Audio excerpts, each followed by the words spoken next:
The governor's ball is more important than your cancer treatments. Find someone else to watch your kids, my mother snapped, her voice slicing through the hospital consultation room like a knife.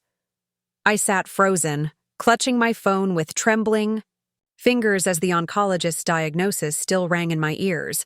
Stage 3 breast cancer. Aggressive treatment needed immediately.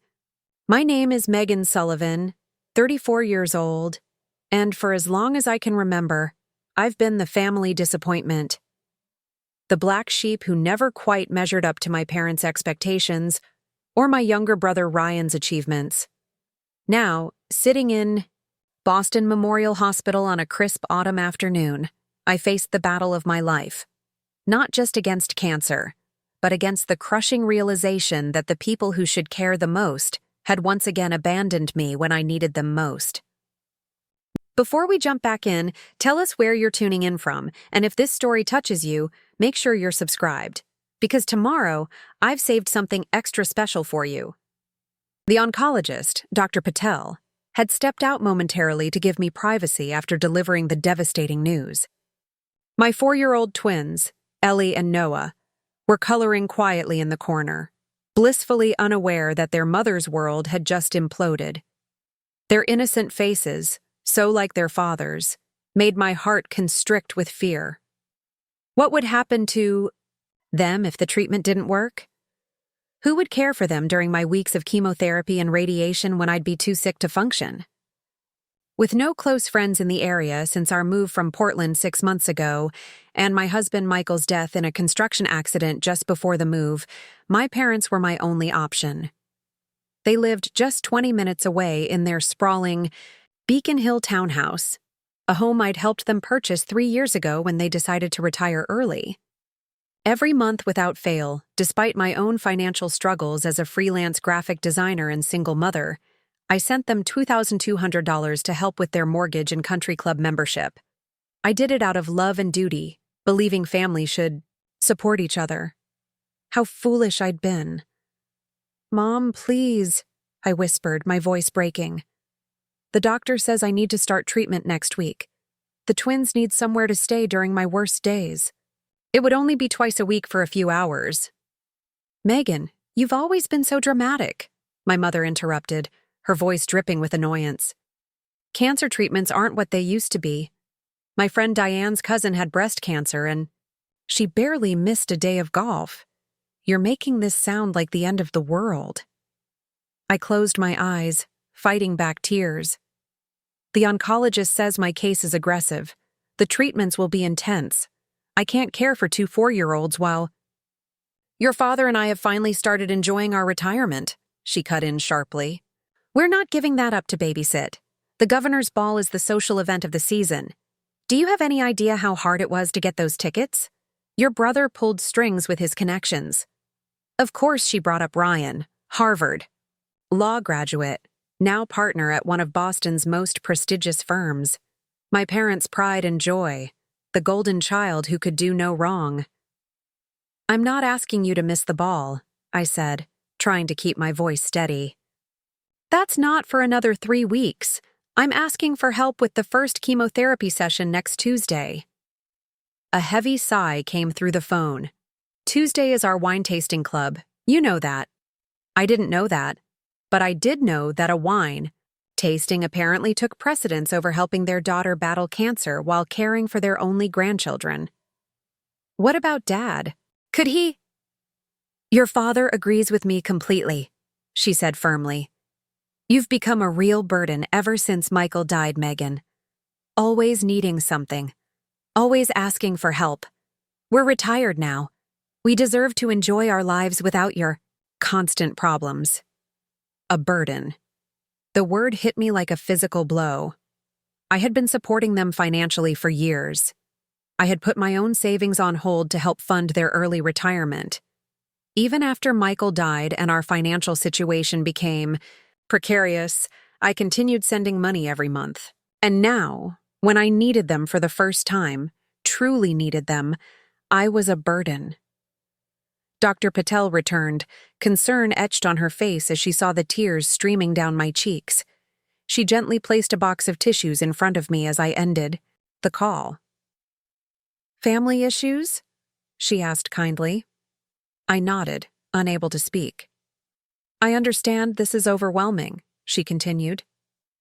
"Most patients find it difficult to manage childcare during treatment. We have a patient support coordinator who can help connect you with resources." "Thank you," I managed to say. I was hoping my parents could help, but not everyone can handle the reality of cancer, Dr. Patel said diplomatically. "My colleague, Nurse Ramirez, specializes in helping patients with young children navigate treatment. Would you like me to ask her to come in?" Before I could answer, Ellie toddled over, her small hand clutching a colorful drawing. "Look, Mommy, it's a unicorn to make you feel better." I pulled my daughter into a gentle hug, inhaling the sweet scent of her strawberry shampoo. Noah joined us, wrapping his arms around my neck from the other side.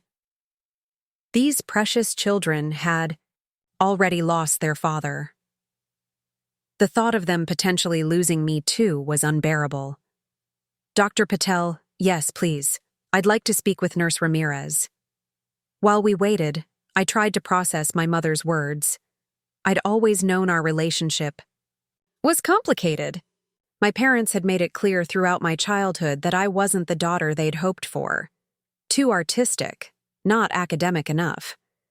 When I chose art school over the business degree they wanted for me, they barely spoke to me for a year. When I married Michael, a contractor without a college degree, they attended the wedding but made their disapproval known to everyone who would listen.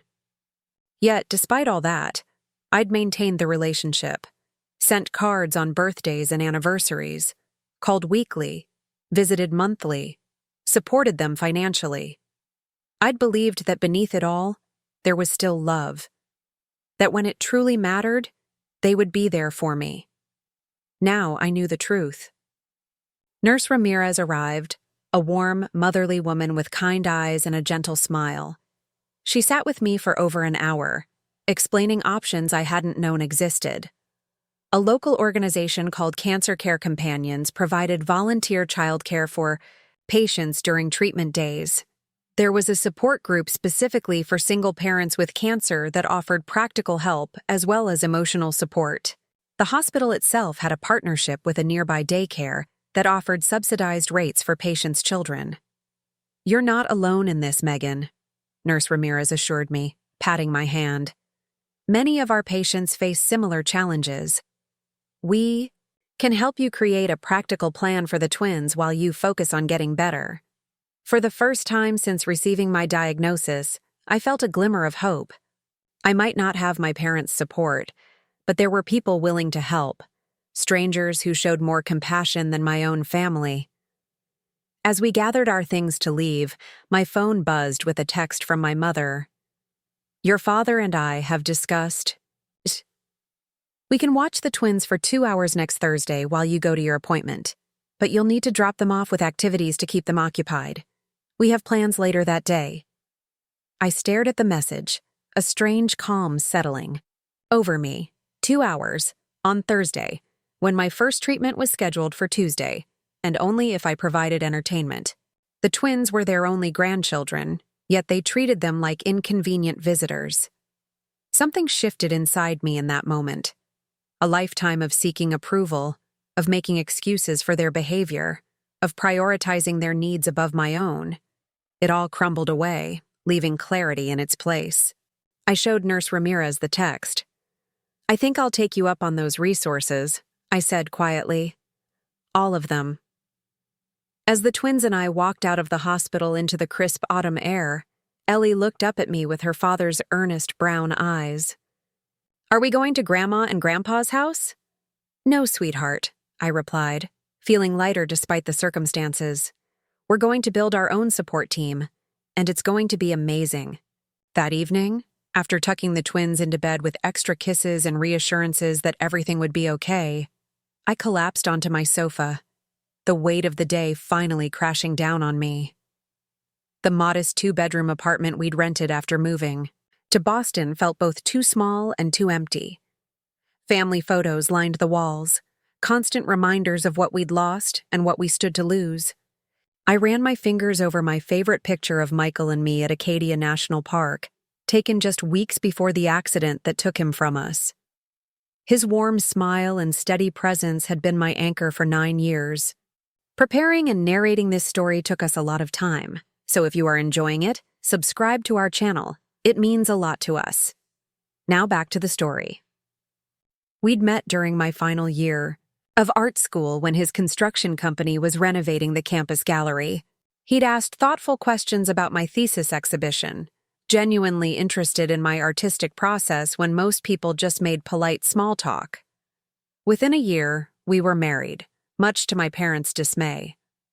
"He's just not our kind of people. Megan," my mother had said with that pinched look she reserved for disappointments. "No education, no family connections. What could he possibly offer you?" What Michael offered was unconditional love, something I'd never experienced from my own family. He believed in my artistic talent when my parents dismissed it as a hobby. He celebrated my small freelance design victories when they asked why I hadn't pursued something more substantial. With Michael, I never felt like I was failing to measure up. When the twins were born 4 years ago, my parents' reaction had been characteristically lukewarm. They visited once, complained about the small Portland apartment we were living in, and left early because the babies were too fussy. They sent expensive gifts occasionally, always with a note mentioning the cost, but showed little interest in actually knowing their grandchildren. After Michael's death, I'd moved us to Boston, partly to be closer to my parents, naively believing that tragedy might soften their hearts. The first few weeks seemed promising. They invited us for dinner twice. My father even played with the twins for a whole 15 minutes. My mother helped me find our apartment, though she repeatedly commented on how quaint and modest it was compared to what Ryan provided for his family. I'd been supporting my parents since their early retirement 3 years ago, when my father decided he'd had enough of corporate life at 62. They had savings, but not enough to maintain their accustomed lifestyle, especially after they purchased the Beacon Hill townhouse that my mother had coveted for years. When they mentioned their financial concerns, I'd immediately offered to help. Michael and I had been doing well, his construction business was thriving, and my freelance client list was growing. "Just temporarily," my father had said, "until our investments mature." That temporary arrangement had continued even after Michael died, and my own financial situation became precarious. Each month, I transferred $2,200 to their account before paying my own bills. Sometimes I had to take on extra design projects late into the night after the twins were asleep just to make rent. But I never complained or missed a payment. They were my parents, after all. Now, as I scrolled through my bank account on my phone, the regular transfer to my parents scheduled for tomorrow seemed absurd in light of the medical bills looming in my future. Cancer treatment wasn't cheap, even with insurance. There would be co-pays, medications, childcare costs, possibly unpaid time off when I was too sick to work. Every dollar would matter. My finger hovered over the cancel transfer button, but years of conditioning made me hesitate. The familiar whisper of guilt crept in. "They're counting on this money. They're your parents. It's your duty." But another voice, one that sounded remarkably like Michael's, countered, "Your children need that money now. You need that money. It's time to put yourself first." I closed the banking app without making a decision, too exhausted to face another emotional battle tonight. Instead, I opened my laptop and did what I always did when overwhelmed. I buried myself in work. 3 client projects needed attention, including a branding package for a local bakery that was due by the end of the week. Diving into creative work had always been my escape. Tonight, though, the colors blurred as tears filled my eyes, and my hands shook too much to create the precise lines my designs required. For the first time since Michael's death, I allowed myself to fully break down. Not the quiet tears I shed when the twins were asleep, but gut-wrenching sobs that came from the deepest part of me. I cried for Michael, for the life we'd planned. Together, that would never be. I cried for Ellie and Noah, who might lose their remaining parent. I cried for myself, for the cancer growing inside me, for the parents who saw me as a burden, for the years I'd spent seeking approval that would never come. When the storm finally passed, I felt hollow but somehow clearer. The digital clock on my laptop read 2:17 a.m. In just a few hours, the twins would wake up with their boundless energy, needing breakfast and love and reassurance. They deserved better than a mother too depleted to care for them properly. My phone buzzed with a text message. Who would be texting at this hour? It was from my brother Ryan. Just heard from Mom about your diagnosis. Sorry to hear that. Let me know if you need anything. Within reason, of course. Things are pretty hectic at the firm these days. Within reason. The caveat said everything. Ryan had always been my parents' perfect child. Harvard educated, financially successful, married to Bethany, the daughter of one of my father's former colleagues. They had one child, a 7-year-old son named Preston who attended an exclusive private school. Ryan lived just 15 minutes from our parents in an upscale neighborhood, yet he visited them less frequently than I had when living 3,000 miles away in Portland. I didn't blame Ryan entirely. Our parents had pitted us against each other from an early age. Where I received criticism, he received praise. Where I got conditional love, he got adoration. He'd grown accustomed to his golden child status and worked hard to maintain it, which meant keeping a careful distance from my problems. I started to type a polite, non-committal response, then stopped myself. Why continue the charade? Instead, I wrote, I need someone to watch the twins during my first chemo treatment on Tuesday. Mom and Dad refused because they have a wine tasting. His response came quickly. That's unfortunate. Bethany and I have commitments all week. Preston has his sailing lessons on Tuesday afternoons, and I have court appearances. Have you looked into hiring help? No offer to reschedule. The sailing lessons. No suggestion that Bethany, who didn't work outside the home, might assist. Just a deflection that placed the responsibility firmly back on my shoulders. Thanks anyway, I replied, not bothering to hide my disappointment. I closed my laptop and walked quietly to the twins' bedroom, needing to see their peaceful sleeping faces. Noah was sprawled across his bed, one arm flung dramatically over his head just like Michael used to sleep. Ellie was curled into a tight ball, clutching her stuffed elephant. Their matching auburn curls, Michael's contribution to their genetic makeup, spread across their pillows. These beautiful children deserved a fighting chance to keep their mother. I deserved a fighting chance to see them grow up. And that meant making radical changes, starting now.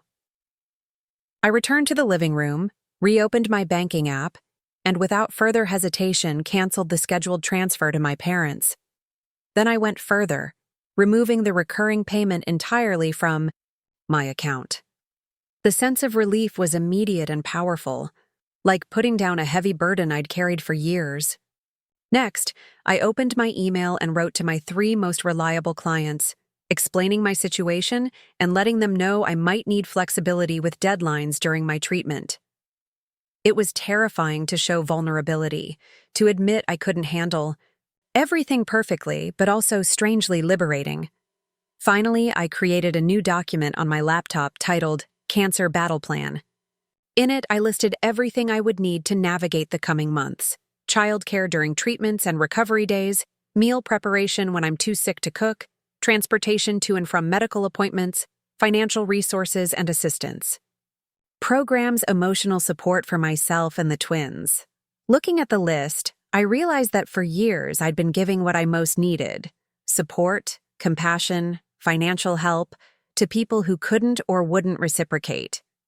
It was time to redirect those resources to where they were truly needed: my children and my health. As dawn broke over Boston, Painting the sky in soft pinks and golds outside my window, I made a promise to myself and to my sleeping children. This cancer might take my hair, my energy, and my strength for a time, but it would not take my dignity. My parents' rejection had broken something inside me, but in that brokenness, I found a resolution I'd never known I possessed. No more seeking approval from those who saw me as a burden. No more sacrificing my needs and my children's needs for people who gave nothing in return. No more financial support to those who refused emotional support when it mattered most. The road ahead would be difficult. But for the first time since the doctor had uttered the word cancer, I felt a spark of determination ignite within me. I would find a way through this, with or without my family's help. Most likely without. The morning after my diagnosis brought no reprieve. I awoke to the twins jumping on my bed, their energy a stark contrast to my exhaustion after a night of little sleep and emotional turmoil. I forced a smile for their sake, tucking away my fears behind the practiced mask of motherhood. "Pancakes, Mommy! You promised pancakes!" Noah reminded me, his face alight with the simple joy only a 4-year-old can possess. "With blueberry faces," Ellie added solemnly, as though this detail was of critical importance. And to her, it was. So I made pancakes with blueberry faces, poured apple juice into their favorite cups, and maintained the rhythm of our normal morning routine. Children thrive on consistency, the parenting books all said, especially children who have already experienced the seismic shift of losing a parent. I was determined to provide that stability for as long as possible, even as my own life tilted on its axis. As they ate, I checked my phone. 3 missed calls from my mother, a text from my father, and an email notification from the hospital, with pre-treatment instructions. I ignored my parents' attempts at contact, focusing instead on the medical information I would need to review later. After breakfast, I settled the twins with their toys in the living room while I made a crucial call to Nurse Ramirez. She answered on the second ring, her voice as warm and reassuring as it had been in person. "Megan, I'm glad you called. I've been thinking about your situation, and I have some additional resources that might help." For the next 20 minutes, she walked me through options I never knew existed. A local nonprofit called Healing Helpers provided free house cleaning services for cancer patients. Another organization offered meal delivery for families affected by cancer. The hospital had a partnership with a rideshare service to provide transportation to and from treatments. "And about the child care," she continued, "I spoke with Sarah at Cancer Care Companions. They have volunteers available for your first treatment day next Tuesday. Would you like me to connect you with her directly?" The relief was so intense I had to sit down. "Yes, please. That would be..." "Yes." "Megan," Nurse Ramirez said gently, "I sense there's more going on with your family situation than you shared yesterday. Please remember that part of my job is connecting patients with all types of support, including counseling services if that would be helpful." The kindness in her voice nearly undid me. Here was a virtual stranger showing more concern for my well-being than my own parents. "Thank you," I managed. "I might take you up on that." After we hung up, I turned my attention to my parents' messages. My mother's voicemails escalated from irritation to manufactured concern. First message: "Megan, it's Mom. I don't appreciate you hanging up on me yesterday. Call me back." Second message: "Your father thinks I was perhaps a bit harsh yesterday. Call me so we can discuss alternative arrangements for the twins." Third message: "Megan Elizabeth Sullivan, this silent treatment is extremely immature. We're worried about you. Call us." My father's text was more direct. "Your mother is upset. The governor's ball is important for my connections with the retirement investment group. Surely you understand. Call her." No mention of my cancer. No acknowledgement of what I was facing. Just pressure to ease my mother's discomfort and respect my father's social obligations. The familiar weight of guilt began to settle on my shoulders, a burden I'd carried for as long as I could remember. How many times had I apologized for overreacting when my feelings were hurt? How often had I accepted blame to restore peace? The pattern was so ingrained it felt like breathing. But something had shifted. Perhaps it was the stark reality of facing my mortality, or maybe it was the fierce protective instinct for my children. Whatever the cause, I no longer felt compelled to shoulder responsibility for my parents' emotions. I drafted a simple text. I'm focusing on preparing for my treatment and caring for the twins. We'll be in touch when I'm ready. Then I blocked their numbers. The action was so contrary to my habitual people-pleasing that my hands shook afterward. I half expected lightning to strike or the phone to explode in protest. Neither happened. The world continued turning. The twins continued playing, and I felt an unexpected lightness. That lightness was short-lived. Shortly after lunch, the doorbell rang.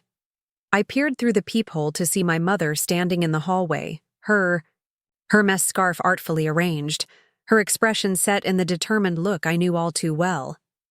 For a moment, I considered not answering, but the twins had heard the bell and came running, excitement on their faces at the prospect of a visitor. I opened the door, bracing myself. "Finally," my mother said, brushing past me into the apartment. "Why aren't you answering your phone? We've been worried sick." The twins stopped short, their initial enthusiasm fading as they recognized their grandmother. They saw her rarely enough that she remained more stranger than family. "Hello, children," she said, with the stiff formality she always used with them. No hugs, no warmth, just a perfunctory acknowledgement of their existence. "Mom, this isn't a good time," I began. "Nonsense. There's never a good time for cancer, is there?" "That's why we need to be practical." She set her designer handbag on my coffee table, displacing the twins' coloring books. "Your father and I have discussed it, and we think you're being overly dramatic about this whole childcare situation." "Dramatic?" I echoed, disbelief washing over me. "Yes. My friend Diane's cousin went through breast cancer treatment last year, and she managed just fine. Hired a college student to help out occasionally. No need for all this fuss about us." Rearranging our schedules. I guided the twins back to their room, giving them a puzzle to work on before returning to face my mother. "The oncologist says my case is aggressive," I explained, keeping my voice low. "Grade 3, highly proliferative. The treatment will be intensive. I'll likely be extremely sick afterward." She waved a dismissive hand. "Everyone reacts differently. You've always been sensitive. Remember when you had your wisdom teeth out and acted like it was major surgery?" The comparison was so absurd I almost laughed. "Mom, this is cancer, not wisdom teeth." "I'm well aware, Megan, and I'm trying to help you approach this rationally rather than letting emotions cloud your judgment." She pulled out her phone and showed me a calendar app. "We can offer Thursday afternoons between 2 and 4 p.m. for the next month. That should align with some of your treatment schedule." I stared at her. This woman who had given birth to me, yet seemed incapable of basic maternal concern. "My first treatment is Tuesday. It can't be rescheduled." "Well, Tuesday is impossible for us. Your father has his investment group, and I have the wine tasting society. These are long-standing commitments." She said this as though explaining something obvious to a particularly slow child. "More important than your daughter's cancer treatment?" Her expression hardened. "Don't play the victim, Megan. It doesn't suit you. We all have challenges to overcome." The casual cruelty of her response crystallized something for me. This wasn't about schedules or commitments or even the governor's ball. It was about priorities. I had never been a priority for my parents. My cancer diagnosis hadn't changed that fundamental truth. "I've made other arrangements," I said quietly. She raised an eyebrow. "What arrangements?" "The hospital connected me with volunteers who help cancer patients with childcare during treatments." Volunteers? Strangers watching our grandchildren? Her voice rose sharply. What will people think? That we can't handle our own family matters? And there it was, her true concern. Not my health, not the twins' well-being, but appearances. What would her social circle think if they discovered her daughter was receiving charity? I don't care what people think, I replied. I care about getting through this treatment so I can be there for my children. This is about the money, isn't it? She asked suddenly. Your father noticed you didn't make this month's transfer. Is this some kind of punishment because we can't rearrange our entire lives for your convenience? The question was so breathtakingly self-centered that it momentarily robbed me of speech, my convenience. As if cancer was an inconvenient scheduling conflict rather than a life-threatening illness. I need that money for medical expenses and childcare, I said finally. You and Dad have assets. You can downsize, sell the boat, tap into your retirement accounts. After everything we've done for you. Her voice trembled with indignation. This is how you repay us? By abandoning us financially when we've come to depend on your support? What exactly have you done for me? I asked, the question emerging from some long-buried place inside me. When have you ever put my needs before your own? She recoiled, as if slapped. We gave you life. We provided for you. We paid for that art school nonsense even though we knew it was a waste of money. We attended your wedding to that contractor despite our reservations. Each statement was delivered like a gift I should be eternally grateful for. Basic parental obligations presented as extraordinary acts of generosity. And when Michael died? When I was a grieving widow with 2 toddlers? Where were you then? We helped you find this apartment, she countered defensively. You made 3 phone calls and complained about every place we looked at. The memories surfaced with painful clarity. You visited once after we moved in, stayed for 45 minutes, and left because the twins were too energetic. Children need discipline, Megan. You've always been too permissive with them. I took a deep breath, feeling strangely calm in the face of her criticism. I think you should leave now. We're not finished discussing this financial situation, she insisted. Yes, we are. I can't afford to support you anymore. Not financially and not emotionally. I need all my resources for my children and my health right now. She gathered, her handbag radiating righteous anger. Your father will be hearing about this. Don't expect us to bail you out when those medical bills start piling up. The irony of her threat was almost comical. They had never bailed me out of anything. It had always been the other way around. As she reached the door, she turned with one parting shot. When you come to your senses and realize you need us, don't expect us to drop everything. We have lives too, Megan. The door closed behind her with a decisive click. I stood motionless in the sudden silence, processing what had just happened. For the first time in my adult life, I had set a boundary with my mother and held firm. The expected tsunami of guilt didn't materialize. Instead, I felt an unfamiliar sense of self-respect blooming in my chest. From the bedroom doorway came a small voice. Mommy? Is Grandma mad at us? I turned to see Ellie watching me, her expression worried. Noah stood behind her, clutching his favorite stuffed dinosaur. I knelt down, opening my arms. They rushed into my embrace, seeking the reassurance children should never have to question. Grandma isn't mad at you, I said firmly. Grown-ups sometimes have disagreements, but it has nothing to do with you. I love you both more than anything in the world. More than the moon? Noah asked, our familiar bedtime exchange. More than the moon, the stars, and all the planets combined, I answered, kissing the top of his head. As I held my children, close, I realized that the heaviest burden I'd been carrying wasn't cancer. It was the weight of seeking approval and love from people constitutionally incapable of giving it freely. That burden, at least, I could choose to set down. The weekend following my mother's visit passed in a blur of preparation. I transformed our small apartment into a fortress of organization. Meal plans posted on the refrigerator, medication, schedules printed and laminated, emergency contact lists updated. If I couldn't control the cancer invading my body, I could at least control how I prepared to fight it. The twins sensed the shift in our household, despite my efforts to maintain normalcy. They clung a little tighter, asked for one more bedtime story, watched me with solemn eyes when they thought I wasn't looking. Children are remarkably perceptive, especially to a parent's distress.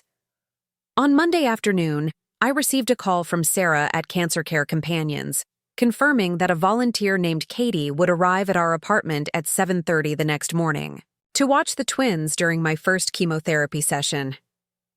Katie is wonderful with children, Sarah assured me. She's been volunteering with us for 3 years and has extensive experience with preschool-aged kids. She's also undergone a background check and is CPR certified. The logistics were falling into place, but anxiety still gnawed at me. Leaving my children with a stranger, no matter how qualified, felt wrong. Yet, what choice did I have? My parents had made their position clear. My brother had his commitments. My friends from Portland were 3,000 miles away, and I hadn't been in Boston long enough to build a local support network. That evening, as I tucked the twins into bed, I tried to explain what would happen the next day. "Tomorrow, Mommy has to go to the hospital for some special medicine," I said, keeping my voice light. "A nice lady named Katie is going to stay with you while I'm gone." "Why can't we come too?" Noah asked, his lower lip trembling slightly. "The hospital isn't very fun for kids," I explained. "Lots of waiting in boring rooms, but Katie is bringing some really cool games to play here." "Is your medicine because you're sick?" Ellie asked, her perceptiveness catching me off guard. I'd consulted with Dr. Patel about how much to tell them. She'd advised honesty, but in age-appropriate terms. "Yes, sweetie. Mommy has something called cancer in her body.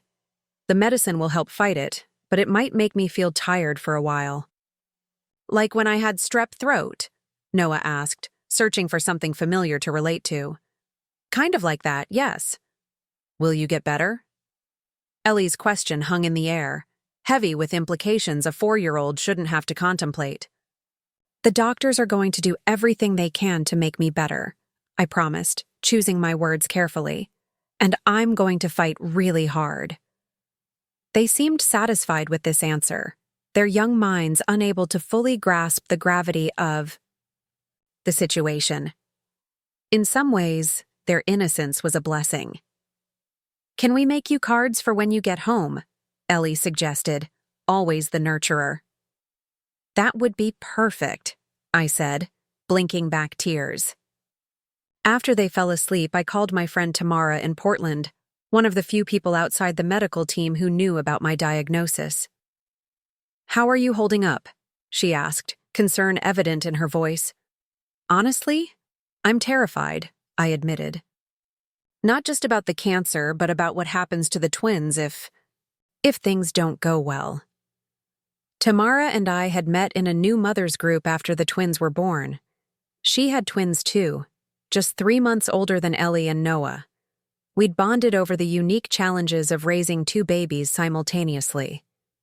When Michael died, she'd been my rock, bringing meals, offering childcare, sitting with me through the darkest nights. "Have you thought about updating your will?" she asked gently. "It's on my list," I sighed. "But it means confronting possibilities I'm not ready to face." "I know," she said softly.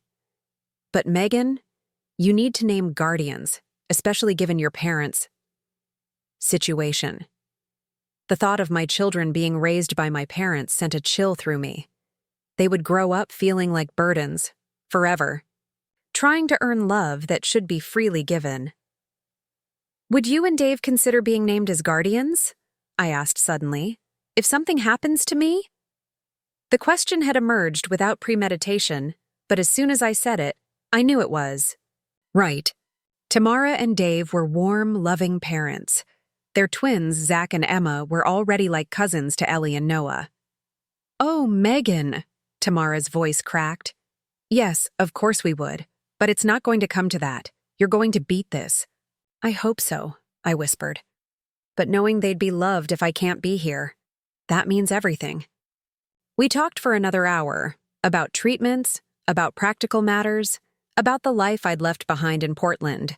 When we finally said goodnight, I felt marginally better. At least one critical piece had fallen into place. Morning arrived. Too quickly. I woke before dawn, a knot of dread in my stomach. Today was the day I officially became a cancer patient. Today, I would put toxic chemicals into my body to kill the disease that threatened to take me from my children. Katie arrived. Precisely at 7:30, her cheerful efficiency immediately reassuring. She was in her mid-30s with kind eyes and practical clothes, carrying a large tote bag filled with games and activities. "You must be Megan," she said, offering a warm handshake. "And these must be Ellie and Noah." The twins regarded her cautiously from behind my legs. Stranger anxiety had intensified since Michael's death, another manifestation of their fear of loss. "I brought something special," Katie said, kneeling to their level. She pulled out 2 identical stuffed bears wearing tiny backpacks. "These are brave bears. They go with kids when their grown-ups need extra special medicine. Would you like to hold them?" The twins accepted the bears with solemn nods. Katie explained that the backpacks contained courage stones they could hold if they felt scared, and tiny notebooks where they could draw pictures of their feelings. "My own children had brave bears when I was sick," Katie explained quietly to me as the twins examined their new treasures. "I had breast cancer 5 years ago. That's why I volunteer. I remember how hard it was to focus on healing when I was worried about my kids." A wave of emotion hit me. "You're a survivor," I whispered. "I am," she confirmed, "and you will be too." Those 4 words, spoken with such conviction by someone who had walked this path before me, gave me strength I didn't know I needed. The twins' goodbye hugs were almost my undoing.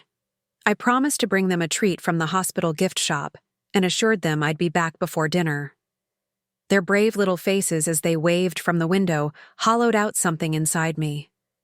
The hospital oncology department was busy even at 8:30 in the morning. Patients of all ages filled the waiting room, some visibly ill, others showing no outward signs of the battle raging within their bodies. I checked in and was directed to a small cubicle where a nurse reviewed my treatment plan. "Dr. Patel ordered a standard ECT regimen," she explained. "Today you'll receive the EC portion, epirubicin and cyclophosphamide. You'll have 4 EC treatments once every 3 weeks, followed by 4 Taxol treatments on the same schedule. The entire course will take about 5 months. 5 months. The time frame stretched before me like an eternity. The twins' 5th birthday would happen during treatment. Their first day of kindergarten might coincide with my final sessions. "And the side effects?" I asked, though Dr. Patel had already warned me what to expect. "Hair loss usually begins within 2 to 3 weeks. Nausea, fatigue, decreased blood counts are common. We'll give you medications to help manage the symptoms." She paused, noticing my expression. "It's a lot to take in, I know." Before I could respond, my phone buzzed. A text from my father. "Your mother is extremely upset. This financial tantrum needs to stop. The club dues are due next week." The sheer audacity left me speechless. I was sitting in an oncology ward, about to have poison pumped into my veins to fight for my life, and my father was concerned about country club dues. The nurse noticed my distress. "Is everything okay?" "Family issues," I managed, echoing my response to Dr. Patel days earlier. But this time I elaborated. "My parents refuse to help with my children during treatment because they have a wine tasting. They're more concerned about their country club membership than my cancer. Saying it aloud, to a stranger no less, was oddly liberating.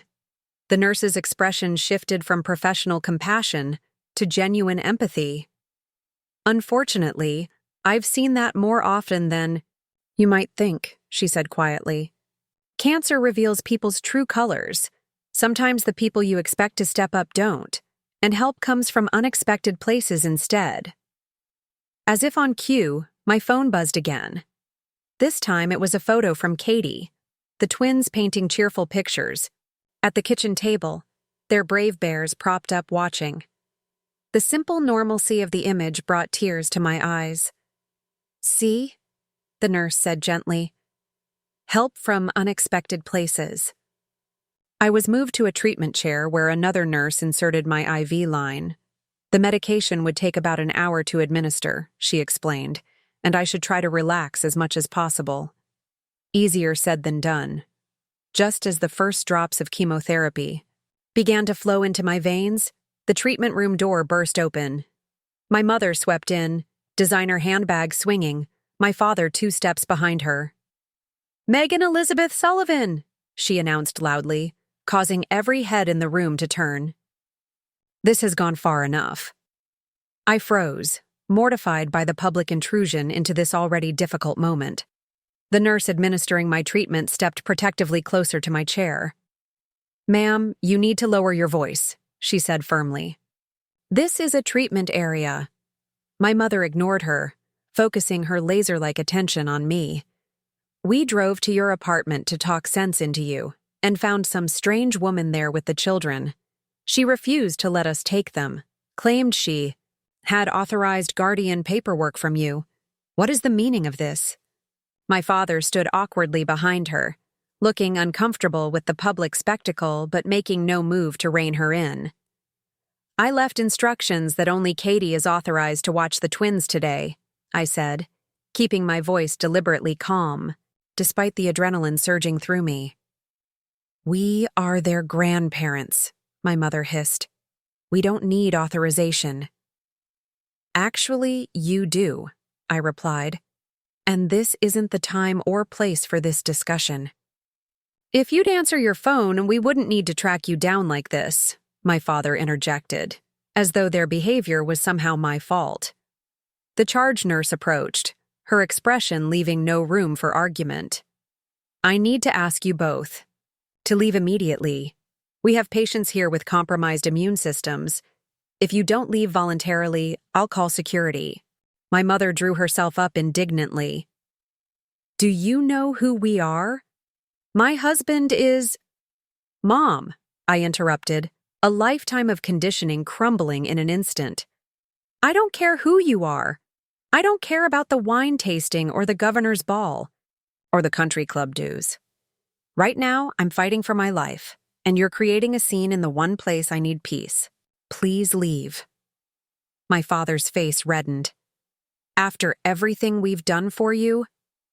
What exactly have you done?"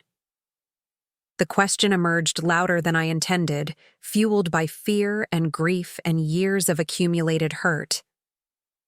"When have you ever put my needs first? When have you ever shown up for me when it wasn't convenient for you?" The treatment room had gone silent, other patients and staff bearing witness to the implosion of my family facade. "We gave you life," my mother said, falling back on her standard retort. "And now I'm fighting to keep it," I replied, gesturing to the IV in my arm. "Without your help." The charge nurse stepped between us. Her professional demeanor masking barely contained anger. "That's enough. Security has been called. I suggest you leave before they arrive." My mother's face contorted, with indignation, but something in the nurse's expression must have gotten through to her. She gripped my father's arm. "Come, Robert. We're clearly not wanted here." "The monthly transfer," my father began, but my mother tugged him toward the door. "We'll discuss that later," she hissed, her embarrassment at being publicly confronted, finally outweighing her determination to make demands. As they left, my father glanced back, his expression a complex mixture of anger and something else, perhaps a flicker of shame. But he said nothing, following my mother out of the treatment room without another word. The silence that followed their departure was deafening. I became acutely aware of the other patients watching me, their faces reflecting sympathy, secondhand, embarrassment, and in some cases, knowing recognition. How many of them had discovered, as I was discovering, that illness revealed the true nature of relationships? "I'm so sorry about that," I said to no one in particular, feeling my face flush with humiliation. The woman in the next chair reached over and patted my hand. "Honey, my ex-husband sent me divorce papers while I was having my port inserted. You've got nothing to apologize for." A ripple of subdued laughter broke the tension, and gradually the treatment room returned to its previous state of quiet activity. The nurse adjusted my IV, checking that the disruption hadn't affected the flow of medication. "Are you okay?" she asked softly. I wasn't sure how to answer. Physically, the chemotherapy hadn't yet triggered any adverse reactions. Emotionally, I felt like I'd been through a hurricane. But beneath the turmoil was something unexpected, a sense of clarity. "I think I will be," I replied. As the medication continued to drip into my veins, I pulled out my phone and sent a text to Katie. "Are the twins okay? My parents didn't upset them, did they?" Her response came quickly. "They're fine. Your parents didn't get past the front door. The twins are making you recovery cards and haven't mentioned the incident." Relief washed over me. At least my children had been spared the ugliness of that confrontation. I spent the rest of my treatment time making notes on my phone, practical, actionable items that needed immediate attention.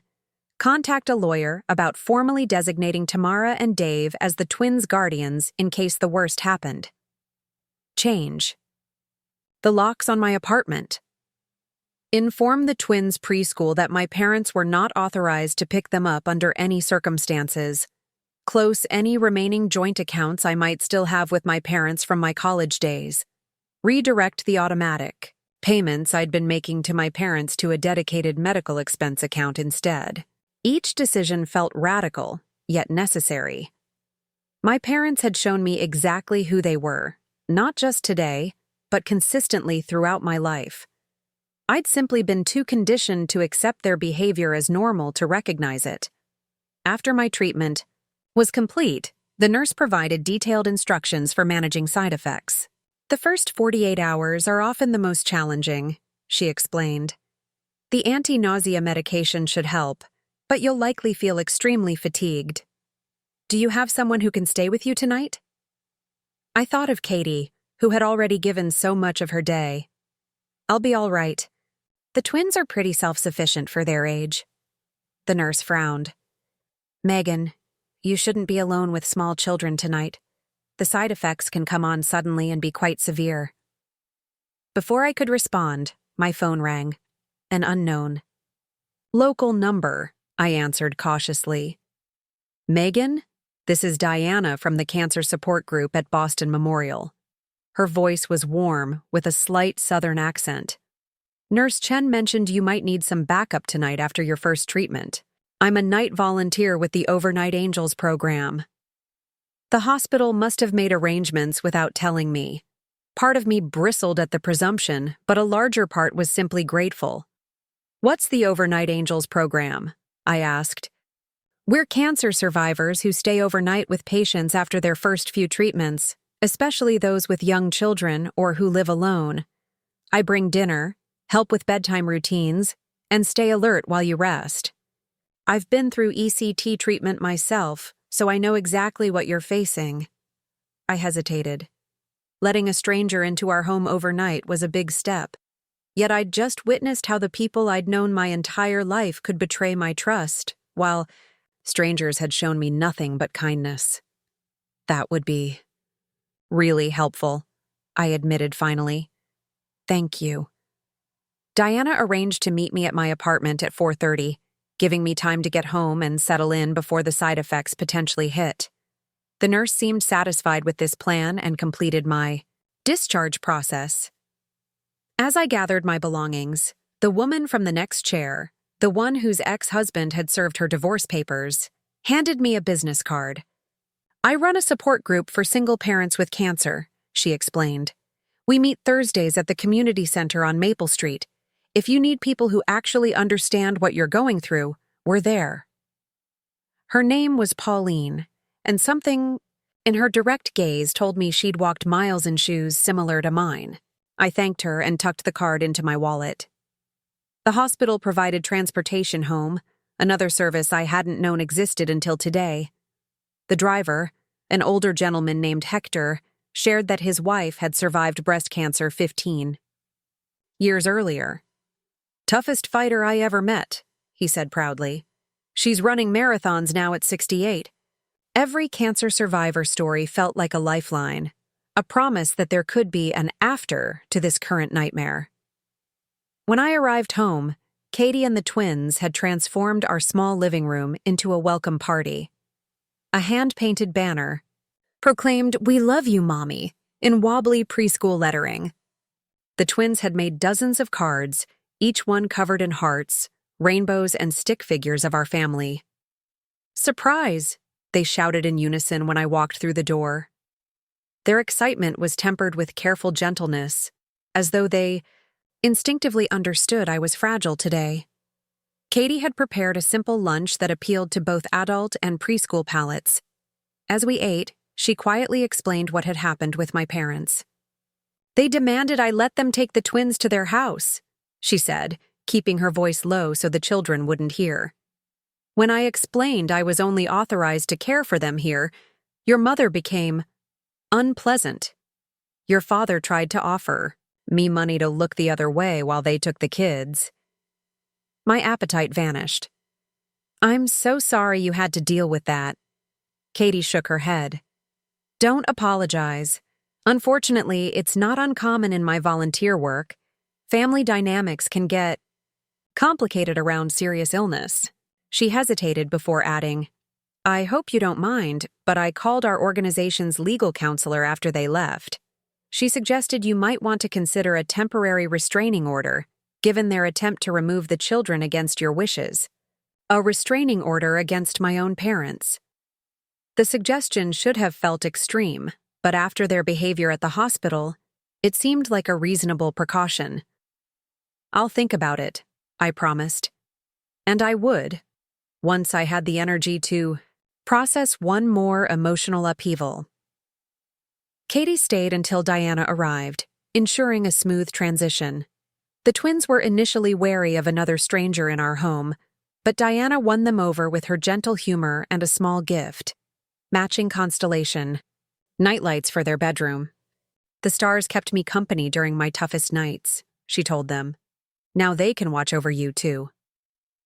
As evening approached, the first wave of post-chemo nausea hit me, followed by a bone-deep fatigue unlike anything I'd experienced before.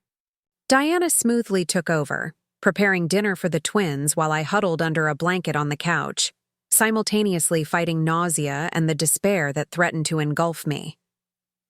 "Is this what the next 5 months will be like?"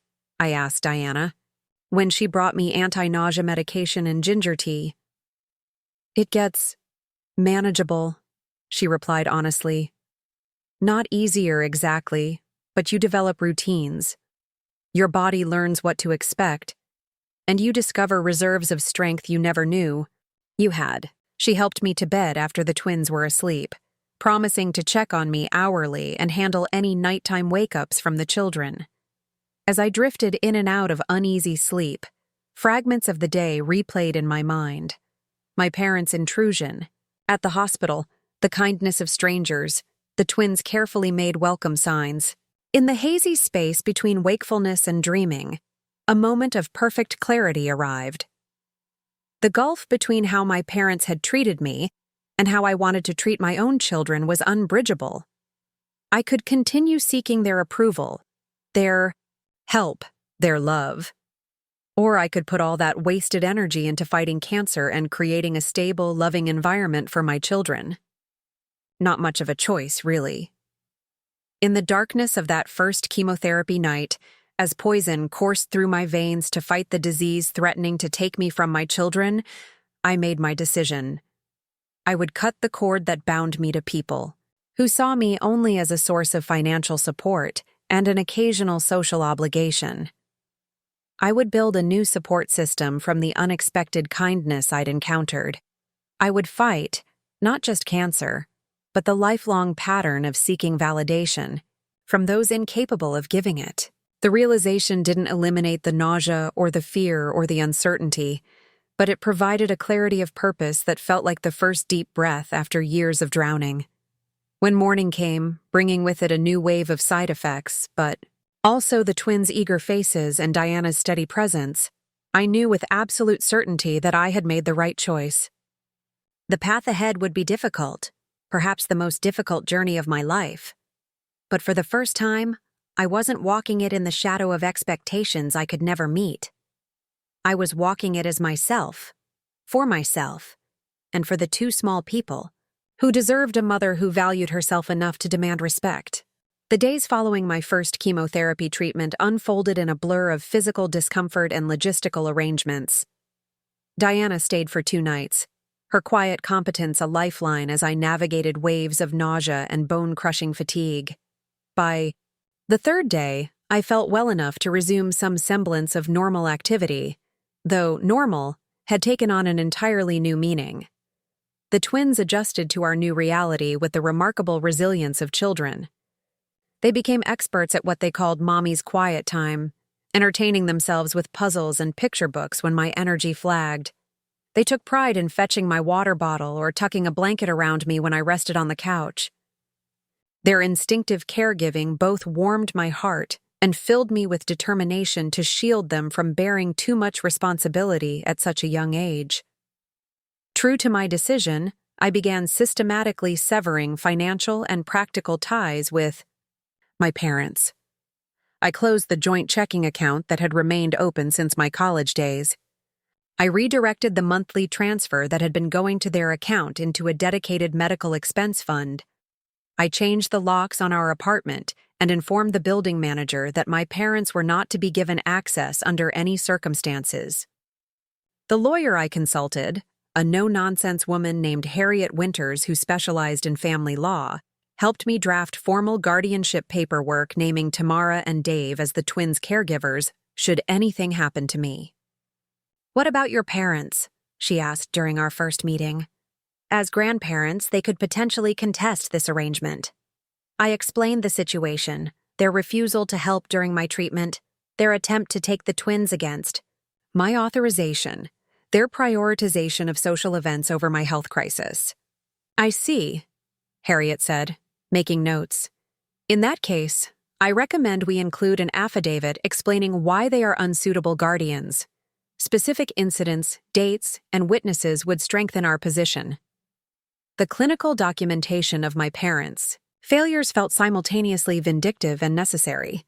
I didn't want to punish them. I simply needed to protect my children from the emotional neglect I'd experienced throughout my life.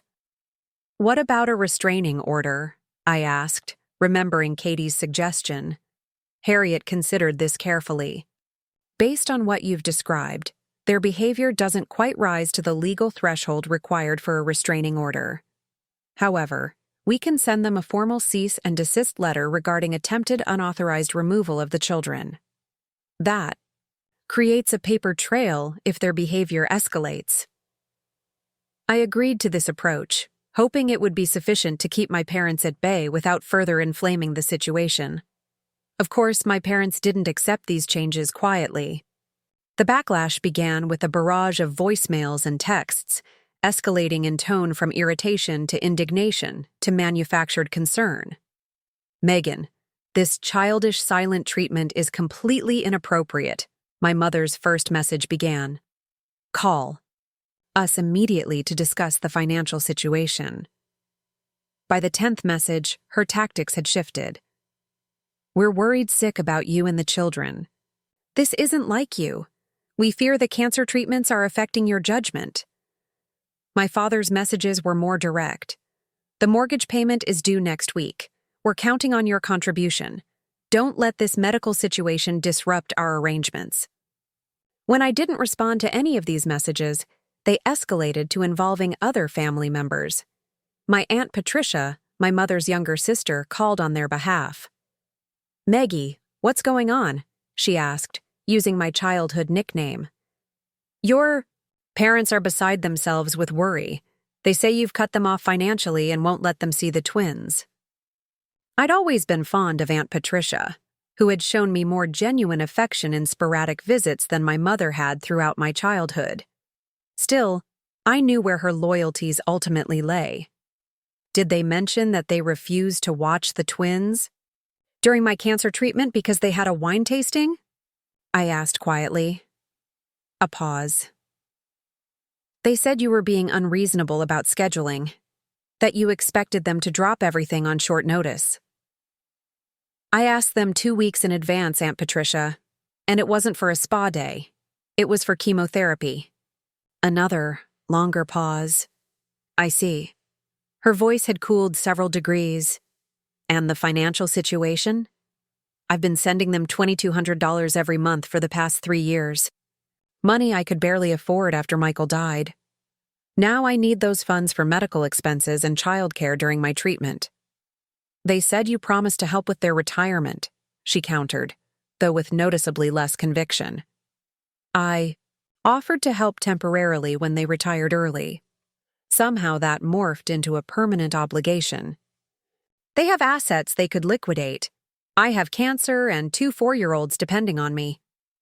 The conversation ended awkwardly, with Aunt Patricia promising to talk to them about the situation. I doubted it would make any difference. My parents had always excelled at presenting themselves as victims of others' unreasonable behavior rather than acknowledging their own shortcomings. Their next move proved I was right to be skeptical. 5 days after my first treatment, as I was beginning to feel marginally human again, a knock came at my apartment door. I peered through the peephole to see my brother Ryan standing in the hallway, his expression set in the professionally concerned look he probably used with difficult clients. For a moment, I considered not answering. But Ryan, unlike our parents, had never been actively cruel, just passively absent when support was needed. I opened the door partway, leaving the security chain engaged. "Ryan," I greeted him neutrally. "This is unexpected." He shifted uncomfortably, adjusting his designer tie. "Can I come in? We need to talk." I hesitated, then unhooked the chain. The twins were at preschool, and I felt physically capable of handling whatever agenda had brought him to my door. Ryan entered, glancing around my modest apartment with barely concealed judgment. As always, he was impeccably dressed in what I recognized as an expensive suit, his Harvard Law School cufflinks prominently displayed. "Mom and Dad are pretty upset," he began without preamble. "I imagine they are," I replied, gesturing for him to sit at the small dining table while I remained standing. A subtle power play I'd learned from watching him in action over the years. "They said you've cut them off financially without warning. Dad says they might lose the house." "They won't lose the house, Ryan. They have options. They can downsize, sell the boat, liquidate some investments. They just don't want to adjust their lifestyle." He frowned. "Still, you made a commitment to them. They planned their retirement around your support." "A temporary commitment that somehow became permanent," I corrected. "And now I have cancer. My priorities have to be my medical treatment and caring for the twins." "About that," he said, his expression softening artificially. "Mom and Dad are concerned about your ability to care for the children during treatment. They think the twins would be better off staying with them until you're well." The audacity was breathtaking. The same parents who couldn't be bothered to watch them for a few hours during my treatment because they had a wine tasting, Ryan, had the grace to look uncomfortable. They admit they mishandled that situation. They were caught off guard by your diagnosis. "Is that what they told you?" "Because I informed them 2 weeks before my treatment date. They chose the governor's ball and a wine tasting over helping their daughter during cancer treatment." Megan, be reasonable. They're not young anymore. Taking care of preschool-age twins is a lot to ask. I wasn't asking them to raise my children, just to watch them for a few hours while I received treatment that might save my life, I said, fighting to keep my voice steady. And now they want custody? Not custody, Ryan backpedaled. Just temporary care during your treatment. They're worried about the twins being exposed to strangers through these volunteer services you're using. I laughed without humor. The twins see our parents 3 or 4 times a year, usually for less than an hour. The strangers from the cancer support services have shown more genuine concern for their well-being in a week than Mom and Dad have in their entire lives. Ryan's expression hardened. The veneer of familial concern slipped, revealing the attorney underneath. They've asked me to look into their legal options. As grandparents, they may have rights. Go ahead, I said, suddenly exhausted by the conversation. My lawyer has already prepared documentation of their complete disinterest in the twins' lives, their refusal to help during my medical crisis, and their attempt to take the children against my authorization. She's also gathering testimonials from the hospital staff who witnessed their behavior during my treatment. That caught him off guard. Ryan had always underestimated me, seeing only the artistic sister who didn't follow the family's expected path to corporate or legal success. You have a lawyer? He asked, his tone suggesting this was an overreaction. Harriet Winters, I confirmed. Perhaps you know her? She specializes in family law and has quite a reputation for protecting vulnerable parents from exploitative relatives. I was bluffing slightly. Harriet was competent but not the legal powerhouse I was implying. Still, the name drop had its intended effect. Ryan's confident demeanor faltered. This doesn't need to become adversarial, he said, backtracking. We're family. Are we? I asked quietly. Because family supports each other during crisis. Family shows up, family doesn't demand money from someone fighting cancer. Ryan looked away, unable to meet my gaze. For a brief moment, I glimpsed what might have been shame beneath his polished exterior. We'd both been shaped by our parents' conditional love, just in different ways. Where I had spent my life seeking approval I never received, Ryan had contorted himself to fit their expectations, sacrificing authenticity for acceptance. You should go, I said, suddenly aware that my limited energy was draining rapidly. Tell Mom and Dad whatever you want, but the answer is no. No to financial support, no to any custody arrangement, no to their attempts to control me through guilt and manipulation. He stood, straightening his jacket with an automatic gesture. They won't accept this, you know. Mom, especially. That's not my problem anymore, I replied. As I showed him to the door, a wave of dizziness washed over me, a reminder that regardless of family drama, my body was engaged in a different kind of battle. Ryan noticed my sudden pallor. Are you okay? He asked, and for the first time there seemed to be genuine concern in his voice. Just side effects from the chemo, I said, steadying myself against the wall. I'll be fine. He hesitated, his hand on the doorknob. Do you need anything? The question surprised me. In all our adult interactions, Ryan had never offered help of any kind. Nothing you're willing to give, I answered honestly. Something flickered across his face, regret perhaps, or recognition. But the moment passed quickly, and he nodded a curt goodbye before leaving. I sank onto the couch after he left, emotionally drained from the confrontation. My phone buzzed with a text from Diana, checking in as she had done daily since my treatment. Rough day? She asked, somehow intuiting my state from thousands of miles away. Family ambush, I replied. The usual demands and guilt tactics. Her response came quickly. Remember, your boundaries are not just for you, they're for the twins too. Stay strong. As I rested before picking up the children from preschool, I reflected on how the landscape of my life had shifted so dramatically in just a week. The people I'd been conditioned to depend on had revealed themselves as unreliable and self-serving, while virtual strangers had stepped forward with genuine support and practical help. The hardest part wasn't dealing with my parents' resistance to my newfound boundaries. It was confronting the years I'd wasted seeking their approval and acceptance. All that energy could have been directed toward building authentic relationships, instead of trying to earn conditional love from people constitutionally incapable of giving it. Cancer had stripped away the comfortable illusions I'd maintained about my family. The clarity was painful, but necessary. Like the chemotherapy destroying both cancerous and healthy cells in my body, this process of breaking ties was brutal, but potentially life-saving. When I picked up the twins that afternoon, their excited chatter about preschool adventures grounded me in what truly mattered. Their resilience in the face of so much loss and change was my inspiration. If these tiny humans could adapt to losing their father and then facing their mother's illness with such courage, surely I could withstand whatever pressure my parents and brother might exert. That evening, as we built a blanket fort in the living room, an activity that allowed me to rest while still engaging with the children, Noah looked up from his coloring book with a solemn expression. "Mommy, are Grandma and Grandpa mad at—" The question caught me off guard. "Why do you ask that, sweetie?" "They came to our house but didn't come in to see us," he explained.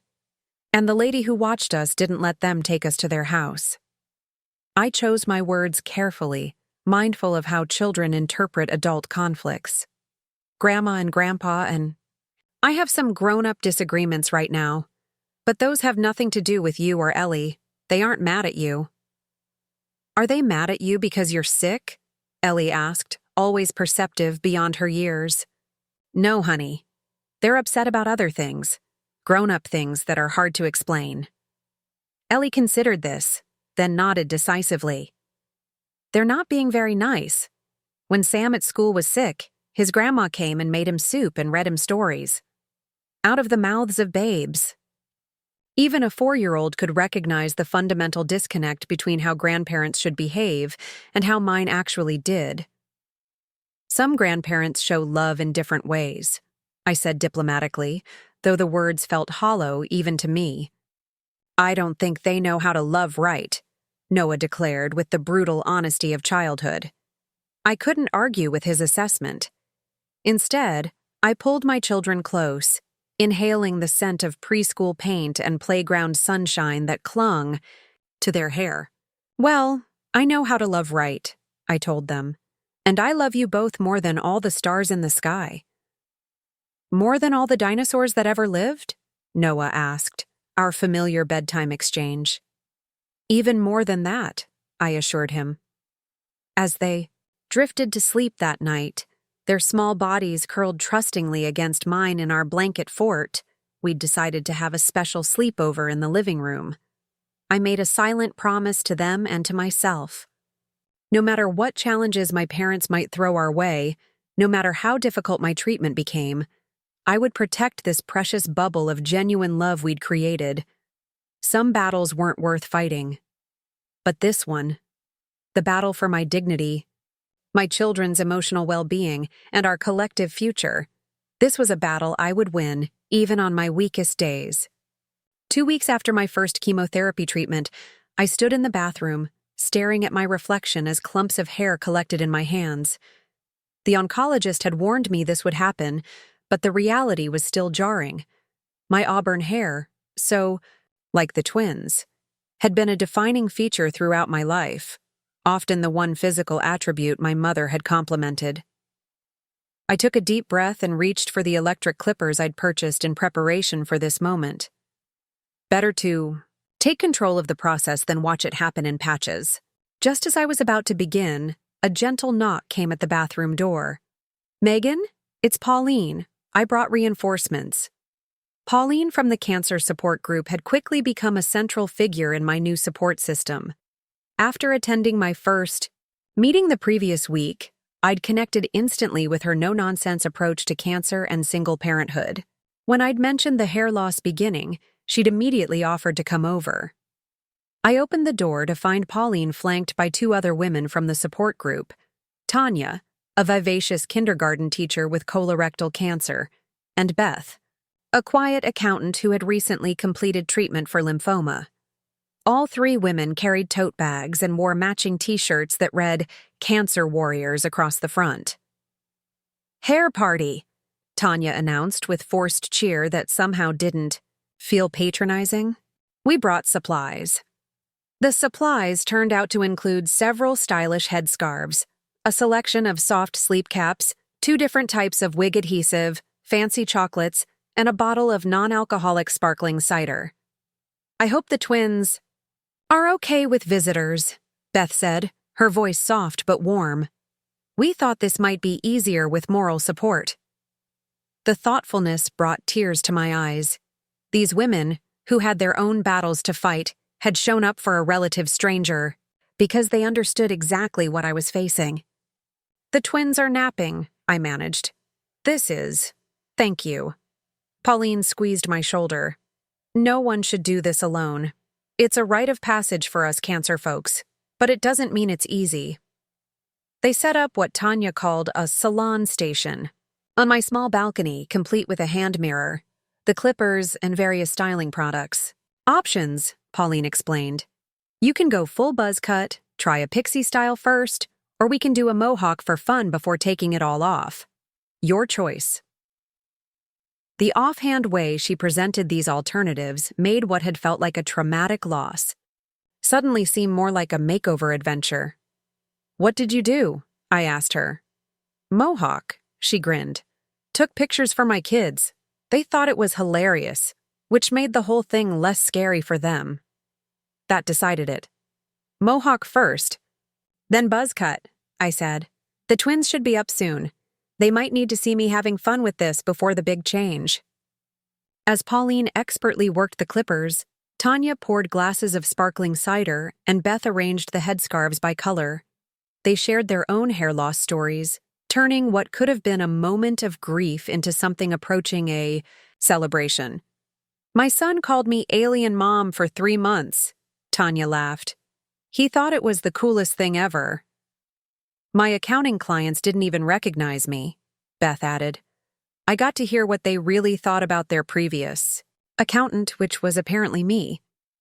By the time the twins woke up and wandered onto the balcony, I was sporting a purple-tinted mohawk, courtesy of some temporary color spray Tanya had brought, and feeling more empowered than I had in weeks. Ellie's eyes widened to saucers.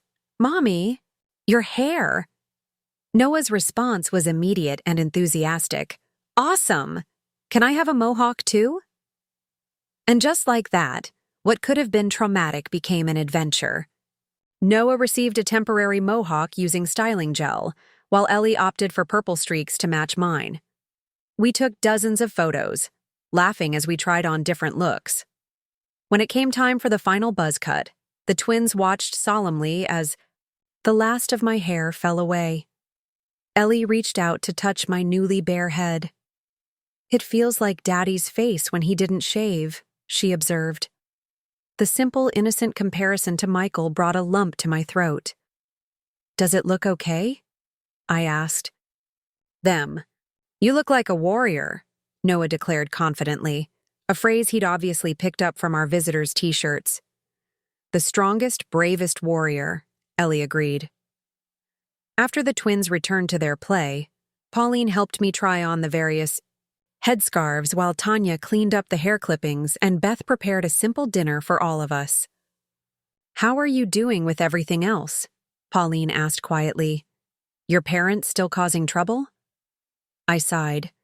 "They've been quieter since my brother's visit, but I doubt that will last. The lawyer sent them the cease and desist letter yesterday." "Good," she nodded approvingly. "Boundaries are essential during treatment. You need every ounce of energy for healing, not dealing with toxic family dynamics." "I still feel guilty sometimes," I admitted, "like I'm being a bad daughter." "You know what's interesting?"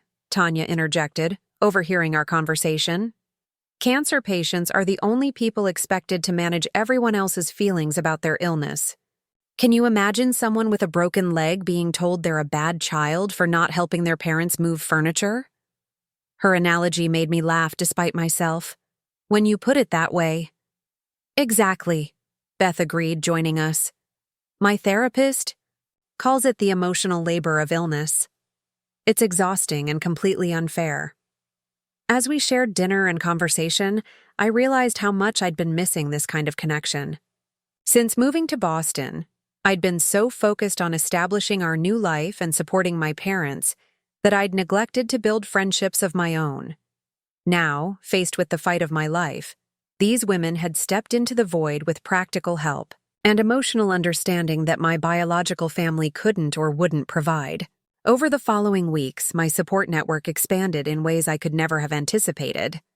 Sarah from Cancer Care Companions coordinated a rotating schedule of volunteers to help with the twins during my treatment days. Pauline introduced me to other members of the Single Parents with Cancer group, creating a text thread where we could share resources, vent frustrations, or simply check in with people who truly understood. Diana continued to stay overnight after each treatment, her calm presence a balm during the worst of the side effects.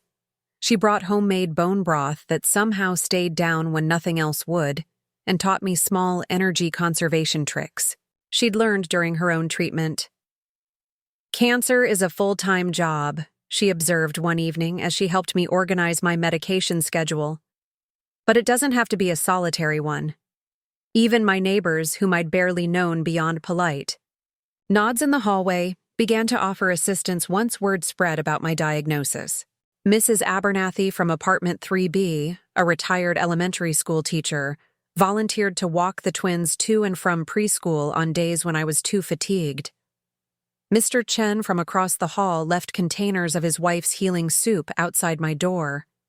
The Rodriguez family downstairs invited the twins to play with their children when they sensed I needed rest. The hospital social worker connected me with financial assistance programs I hadn't known existed. A foundation specifically for young adults with cancer provided a grant that covered 3 months of rent. Another organization specializing in support for cancer patients with young children delivered weekly meal kits with simple, nutritious recipes the twins could help prepare. My freelance clients, whom I'd expected to lose during treatment, surprised me with their loyalty. When I'd sent emails explaining my situation and requesting extended deadlines, nearly all responded with compassion and flexibility. 2 of my regulars even increased their rates to reflect market adjustment. 6 weeks into my treatment, as I was beginning to establish a rhythm with the new support systems in my life, the relative calm was shattered by an unexpected development. I was reviewing design proofs for a client when my phone rang with a call from Harriet Winters, my lawyer. Megan, I've received some concerning documents I need to discuss with you immediately, she said, her typically measured voice tinged with urgency. Your parents have filed for emergency grandparents' rights and temporary custody of the twins. The words hit me like a physical blow. They've what? They're claiming you're medically unfit to care for the children during your treatment. The petition cites deteriorating health conditions and unstable childcare arrangements as grounds for temporary custody until you've completed treatment. I gripped the edge of my desk, bile rising in my throat. That's absurd. I have a comprehensive care plan in place. The twins are thriving despite everything. I know that, and will fight this vigorously, Harriet assured me. But I need to warn you, they've hired Brandon Mills. He's aggressive, especially in grandparents' rights cases. The name was vaguely familiar. Isn't he the attorney who was in the news last year for that custody battle between parents and grandparents? The same. He specializes in presenting grandparents as stable alternatives to challenging parental situations. Her voice softened slightly. Megan, I have to ask, did you ever discuss custody arrangements with your parents? Even casually? Anything they might construe as agreement? I thought back through my interactions with my parents before and after my diagnosis. Absolutely not. The opposite, in fact. I've repeatedly refused their occasional offers to take the twins off my hands for a weekend. They showed no interest in being involved grandparents until now. Good. That will help our case. I could hear papers shuffling on her end. Their petition includes some troubling claims. They're suggesting you've become erratic since your diagnosis, that your judgment is impaired by medication, and that you've surrounded the children with inappropriate strangers rather than family. My hands began to shake with a mixture of fear and rage. By inappropriate strangers, do they mean the trained volunteers from cancer support organizations? The neighbors who've been helping? My support group friends? Precisely. They're painting a picture of a chaotic household managed by rotating caregivers with no vetting or consistency. That's a complete distortion, I said, my voice rising. Every volunteer has undergone background checks. The twins have a consistent routine. Their preschool teachers have commented on how well they're adjusting, considering the circumstances. I'll need documentation of all that, Harriet replied. Statements from the preschool, information about the vetting process for volunteers, perhaps assessments from any healthcare providers who've observed you with the children. As we discussed strategy for fighting the petition, a sickening realization dawned on me. Ryan's visit. He was gathering information for this, wasn't he? Testing my responses, assessing my condition. It's possible, Harriet acknowledged. The petition does mention observations from a family member about your physical state and living conditions. The betrayal stung, though I shouldn't have been surprised. Ryan had always aligned himself with our parents' interests, especially when doing so might reflect well on him professionally. After ending the call with Harriet, I sat motionless, trying to process this new threat. The twins would be home from preschool in an hour, their usual exuberance a stark contrast to the heaviness settling over me. How could I shield them from this newest trauma while fighting cancer and now a legal battle? My phone buzzed with incoming messages. The cancer support group chat checking in, Diana confirming our next treatment day arrangements, Tamara sending photos of her twins in Portland. The juxtaposition of these genuine connections against my parents' malicious legal maneuver highlighted exactly what was at stake. Not just custody of my children, but our right to build a life defined by authentic love rather than obligation and control. When Mrs. Abernathy brought the twins home from preschool, I greeted them with forced cheerfulness, determined not to let my distress color their afternoon. As they showed me art projects and recounted playground adventures, I studied their faces, searching for any sign that the stability I'd worked so hard to maintain was faltering. But they seemed secure, even happy, despite the seismic changes in their young lives.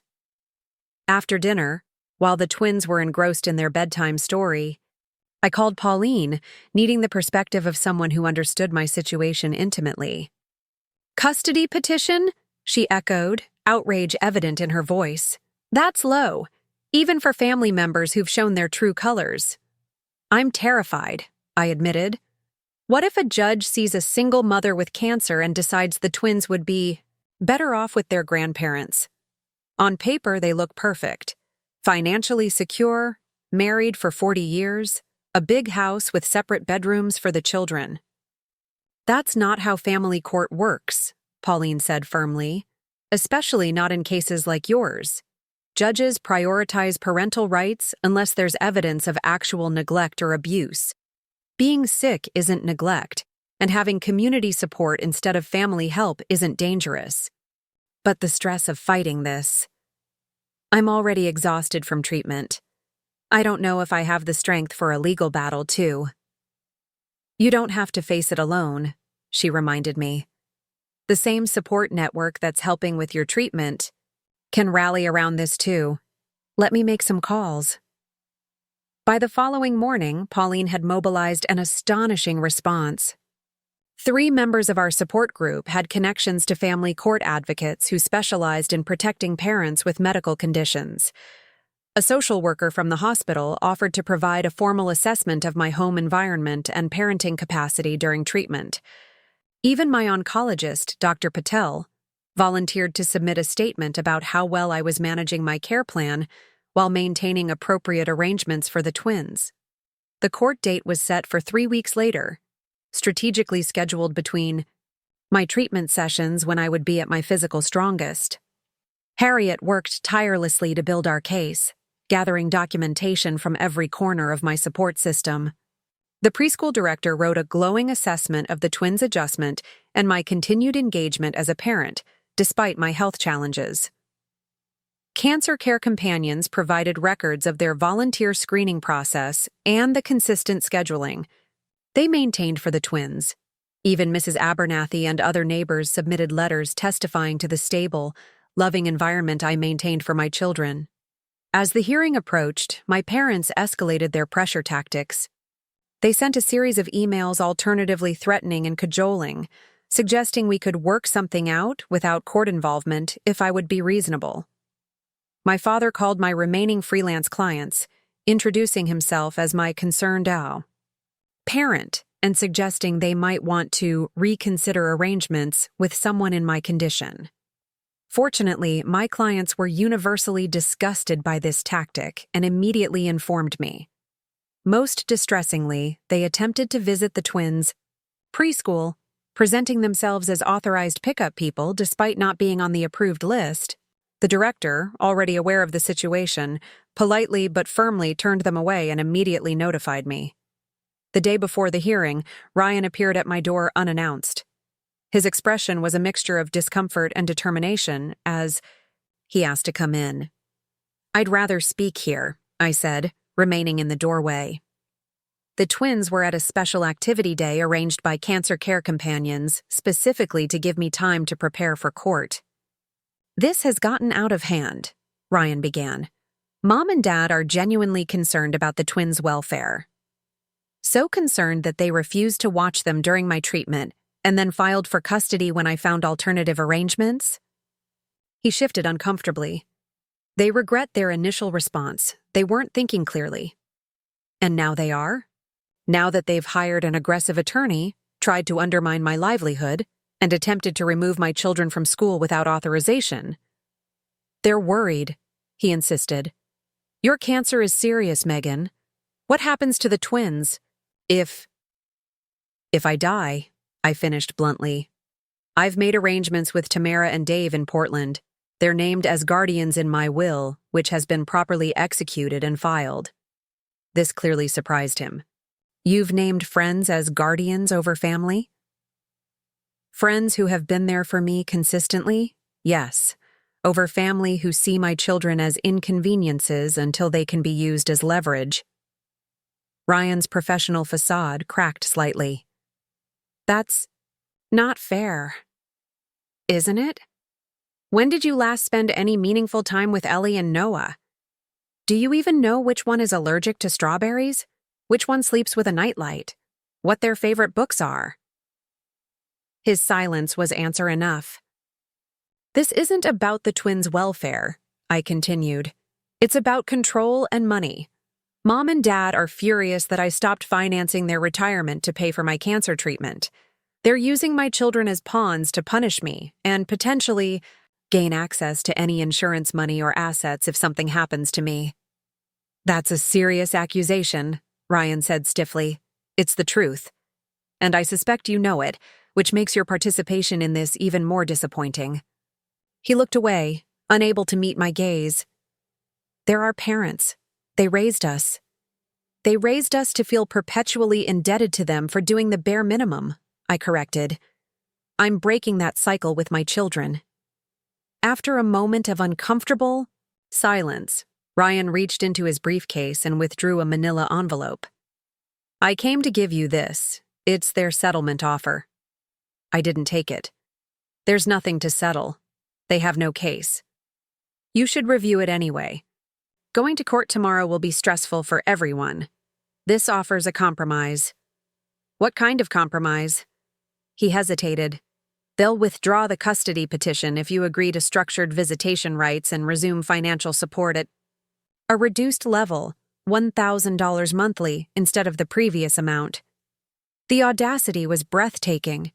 So they're essentially holding my relationship with my children hostage for money? They don't see it that way. Ryan replied weakly. How do they see it then? Explain it to me. He couldn't. After another awkward moment, he returned the envelope to his briefcase. Think about it, at least. Court is unpredictable. I have thought about it. For years, I've bent over backwards to maintain a relationship with people who consistently put their own interests above everyone else's. I'm done. I'll see you in court tomorrow. As I closed the door behind him, I felt a surprising sense of calm. Tomorrow would be difficult, perhaps one of the most challenging days since my diagnosis. But unlike my cancer, which had invaded my body without warning or invitation, this fight was one I had chosen. A conscious decision to protect my children and myself from people who had demonstrated time and again that they couldn't be trusted with our well-being. That evening, when the twins returned from their activity day, full of stories about the therapy dogs they'd met and the art projects they'd created, I held them a little tighter than usual. Whatever happened in court the next day, these precious children were worth every battle. They deserved a mother who stood firm against manipulation and toxic behavior, who showed them by example that love shouldn't come with conditions or price tags. As I tucked them into bed, Noah looked up at me with his father's earnest brown eyes. Mommy, are you still a warrior even without your mohawk? My hair had started to grow back, a soft fuzz covering my previously bare scalp. I'm always a warrior, I assured him. Some battles you can see, like fighting cancer. Other battles are invisible, but just as important. Like what? Ellie asked sleepily. Like standing up for what's right, even when it's hard, I said, kissing her forehead. Like protecting the people you love. We protect you too, Noah declared, puffing out his little chest. We're warriors like you. Yes, you are, I agreed, my heart full despite the looming court date. We're warriors together. The family court was nothing like the imposing marble edifices shown in legal dramas. Instead, it occupied 2 floors of a nondescript government building, its hallways filled with anxious families awaiting decisions that would reshape their lives. I sat on a hard bench outside courtroom C, Harriet beside me reviewing documents one final time, while my support team gathered nearby. Pauline had arranged her chemotherapy schedule to be present. Diana sat quietly knitting what looked like a child's hat, her calm presence a counterbalance to my nervous energy. Sarah from Cancer Care Companions had come with a thick folder of volunteer credentials and schedules. Even Mrs. Abernathy had insisted on attending, claiming she wouldn't miss it for the world. This mismatched group of cancer survivors, healthcare workers, and neighbors had become my chosen family in the crucible of illness and abandonment. My parents arrived with the precise timing of people accustomed to making an entrance. My mother wore an expertly tailored suit in a subdued navy that screamed wealthy restraint, while my father had opted for the distinguished gray he reserved for important business meetings. Ryan followed a few steps behind, his expression unreadable. Flanking them was a silver-haired man I assumed must be Brandon Mills, their attorney. My mother's eyes widened slightly at the sight of my assembled support team. Perhaps she had expected me to appear alone and vulnerable. Instead, I was surrounded by people who had shown more genuine care in a few months than she had demonstrated in my entire lifetime. We avoided direct interaction, maintaining opposite ends of the hallway until the bailiff called our case. Inside the courtroom, Judge Eleanor Vasquez, a woman in her 60s with shrewd eyes and a no-nonsense demeanor, reviewed the filings briefly before addressing us. Before we begin formal proceedings, I want to be clear about something, she stated, looking directly at both legal teams. This court's primary concern is the well-being of the minor children. I have no patience for family disputes that use children as leverage in adult disagreements. Keep that in mind as we proceed. Brandon Mills rose first, presenting a carefully crafted narrative of concerned grandparents worried about their vulnerable grandchildren being cared for by a rotating cast of strangers while their mother underwent debilitating cancer treatment. He described my parents as pillars of the community, financially stable, with a suitable home environment and deep family bonds with the twins. Your Honor, the grandparents seek temporary custody only until Ms. Sullivan completes her medical treatment, he emphasized. They wish to provide stability during this challenging time, after which they would gladly return the children to their mother's care. Judge Vasquez listened without expression, occasionally making notes. When Mills mentioned the deep family bonds, she looked up sharply. Counsel, I see from the respondent's filing that prior to the mother's diagnosis, the grandparents saw the children approximately 4 times in the past year, with visits averaging less than 2 hours. Is that disputed? Mills hesitated.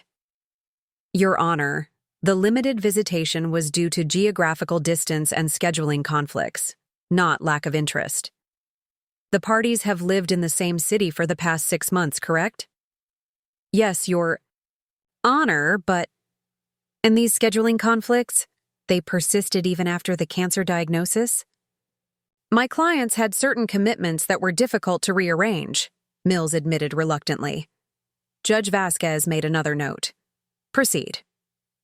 When it was Harriet's turn to present our case, she took a different approach. Rather than attacking my parents directly, she focused on the comprehensive support system I had established for the twins. Your Honor, Ms. Sullivan has done exactly what a responsible parent facing serious illness should do. She has created a structured, consistent care plan utilizing both professional resources and community support. Harriet gestured to my supporters in the gallery. These are not random strangers, as opposing counsel suggests, but carefully vetted volunteers, medical professionals, and longtime family friends.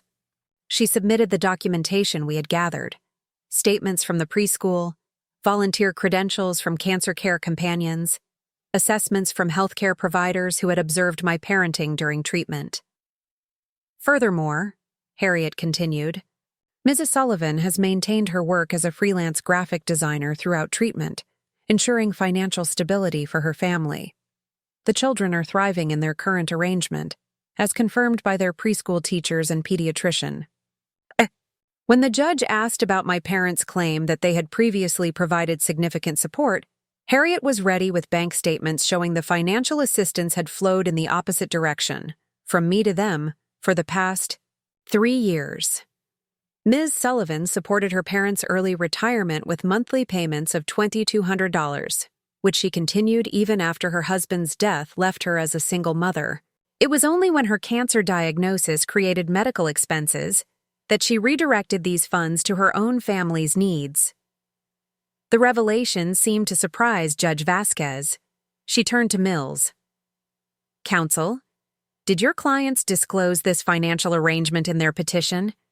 Your Honor, the financial relationship between the parties is complex and mutually beneficial, Mills attempted, but the judge cut him off. That wasn't my question. Did they disclose that they were receiving regular financial support from the daughter they now claim is unable to manage her affairs? No, Your Honor. The judge's expression tightened. I see. The most difficult moment came when Brandon Mills called my mother to testify. She presented a carefully curated version of our relationship, describing herself as a devoted grandmother who had always been there for her daughter and grandchildren. When questioned about refusing to help during my treatment, she claimed a miscommunication about dates and importance. We thought it was a routine appointment, not an emergency situation, she insisted, her voice trembling with manufactured emotion. If we had understood the severity, of course we would have been there. Harriet's cross-examination was surgical. Mrs. Sullivan, did you receive a text message from your daughter explicitly stating she needed help during her first chemotherapy treatment? I don't recall the exact wording, my mother hedged. Harriet presented the text message records. The message reads, Mom, I need your help. My first chemo treatment is scheduled for Tuesday at 9 a.m. The oncologist says it will be intense and I'll need someone to watch the twins. Can you please help? Did you receive this message? Yes, but... And what was your response? My mother's composure slipped slightly. We had prior commitments. What commitments specifically? Robert had his investment group, and I had the wine tasting society. These are long-standing social and business obligations. More important than your daughter's cancer treatment? Objection, argumentative, Mills interjected. Sustained, Judge Vasquez ruled, but her expression suggested the point had been made. When it was my turn to testify, Harriet guided me. Through a calm explanation of my diagnosis, treatment plan, and the arrangements I'd made for the twins. I described the support network I'd built and the consistent routine we maintained despite the challenges of cancer treatment. During cross-examination, Mills attempted to portray me as physically incapable of caring for young children. Ms. Sullivan, have you experienced severe fatigue during your treatments? Yes, especially in the days immediately following chemotherapy. Nausea? Weakness? Cognitive effects, sometimes called chemo brain? All common side effects, yes. That's why I've arranged appropriate support during those periods. Wouldn't it be simpler and more stable for the children to stay in one home with their grandparents during your recovery, rather than navigating this complex network of volunteers and neighbors? I met his gaze directly. No, it wouldn't. My children are thriving in their home environment despite the challenges. They have consistent caregivers who follow our established routines. Moving them to grandparents they barely know, who have shown little interest in their lives until now, would be traumatic and unnecessary. Mills shifted tactics. Your mother testified that there was a miscommunication about the severity of your medical situation. Isn't it possible you didn't clearly communicate the urgency of your needs? No, I said firmly. I explicitly asked for help with childcare during chemotherapy. Their response was that they had a wine tasting and couldn't rearrange their schedules. And yet you immediately cut off financial support that they had come to depend on? I redirected money that I could no longer afford to give them toward medical expenses and childcare for my children. As a parent, my first responsibility is to my children's needs, not my parents' lifestyle choices. Judge Vasquez intervened at this point. Mr. Mills, I fail to see how the respondent's decision to prioritize her children's needs over optional financial support to able-bodied adults is relevant to the custody question. Mills retreated, and the judge called a brief recess before issuing her ruling. In the hallway, Harriet squeezed my hand reassuringly. You did well in there. The judge seems to see through your parents' claims. When we returned to the courtroom, Judge Vasquez delivered her decision with decisive clarity. Having reviewed all evidence and testimony, this court finds no basis for granting emergency custody to the petitioners. The children are currently in a stable, loving environment with appropriate support systems in place. The respondent has demonstrated remarkable resourcefulness in ensuring her children's needs are met while undergoing medical treatment. She turned her attention directly to my parents. Furthermore, this court is troubled by several aspects of the petitioner's case. The attempt to gain custody appears motivated more by financial considerations and control than by genuine concern for the children's welfare. The petitioner's refusal to provide even minimal assistance during the respondent's medical crisis, followed by this aggressive legal action, suggests an inappropriate use of the court system to punish the respondent for asserting financial independence. My mother's face had gone rigid with controlled fury. My father stared at the floor, a muscle working in his jaw. The petition for emergency custody is denied. Additionally, given the concerning behavior exhibited by the petitioners, including unauthorized attempt to remove the children from school and contacting the respondent's clients to undermine her livelihood, this court is issuing a temporary restraining order prohibiting the petitioners from contacting the respondent or her children for a period of 90 days. Judge Vasquez looked directly at me. Ms. Sullivan, after the 90-day period, if you wish to establish supervised visitation, you may petition the court. However, this will be entirely at your discretion. With a final tap of her gavel, it was over. My parents exited swiftly, not looking in my direction, while Ryan lingered briefly, his expression conflicted. For a moment, I thought he might approach me, but instead, he nodded once in what might have been acknowledgement before following our parents out. Outside the courthouse, surrounded by my support team, I felt something shift inside me, a weight lifting that I hadn't even realized I'd been carrying. For decades, I had measured my worth against my parents' impossible standards, seeking approval that was perpetually withheld. The court's validation of my parenting and rejection of their claims marked a definitive end to that cycle. "Ice cream," Pauline declared, linking her arm through mine. "This calls for celebration ice cream." "I should get home," I protested weakly. "The twins will be finished with preschool soon." "Already arranged," Diana smiled. "Mrs. Rodriguez is bringing them to Sweet Scoops at 4 o'clock to meet us." We planned for either outcome, but we were betting on this one. They had believed in me even when I hadn't fully believed in myself.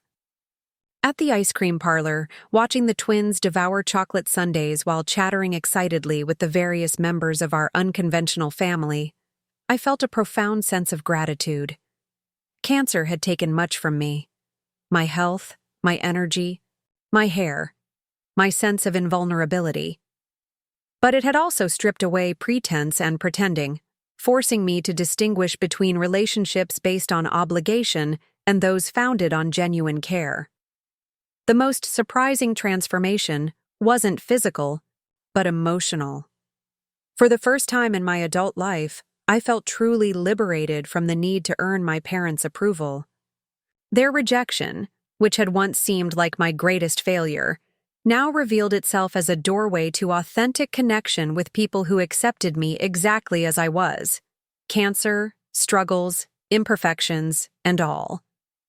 That evening, as I tucked the twins into bed, Ellie looked up at me with solemn eyes. "Mommy, are you happy now?" The question caught me off guard. "Why do you ask that, sweetie?" "You're smiling with your eyes today. Sometimes you smile just with your mouth, but today it's your whole face. Children notice everything." "Yes, I am happy," I told her truthfully. "We have wonderful people in our lives who care about us very much." "Like a chosen family," Noah piped up, proud of the new phrase he'd apparently picked up. "Miss Diana said we have a chosen family who loves us even if they don't have the same blood." "Miss Diana is very wise," I agreed, my heart full. As I closed their bedroom door, leaving the soft glow of constellation nightlights watching over their sleep, I reflected on how profoundly our lives had changed in just a few months. Cancer had brought unexpected gifts alongside its undeniable hardships. A community of supporters, a clearer sense of priorities, and perhaps most importantly, the courage to define family based on love and actions rather than biology and obligation. The road ahead remained daunting. I still had months of treatment to endure, financial challenges to navigate, and the looming uncertainty of prognosis that every cancer patient carries. But for the first time, I faced these challenges standing firmly in my own truth, no longer contorting myself to earn conditional acceptance from people incapable of giving unconditional love. In the quiet of the evening, surrounded by the evidence of our modest but love-filled life, children's artwork on the refrigerator, get-well cards from new friends covering the bulletin board, the calendar marked with treatment dates and volunteer schedules, I recognized that transformation often comes disguised as devastation. Cancer had broken open my life, but in that breaking, created space for something far more precious to grow. 6 months after the court hearing, I sat in Dr. Patel's office awaiting the results of my post-treatment scans. The chemotherapy regimen had concluded 3 weeks earlier, leaving me physically depleted but emotionally stronger than I'd ever been. The twins, now approaching their 5th birthday, had adapted to our new normal, with the remarkable resilience children often demonstrate when surrounded by consistent love and honesty. Dr. Patel entered with a smile that immediately eased the knot of tension in my chest. "The scans look good, Megan. Very good. No evidence of disease." Those simple words, "no evidence of disease," held an entire universe of relief and possibility. Not a guarantee, of course. Cancer survivors live with the specter of recurrence, a shadow that never completely disappears. But it was the best possible news at this juncture, a milestone worth celebrating. "So, what happens now?" I asked, my voice steadier than I expected. "Now we monitor. Follow-up scans every 3 months for the first year, then extending to 6 months if things remain clear.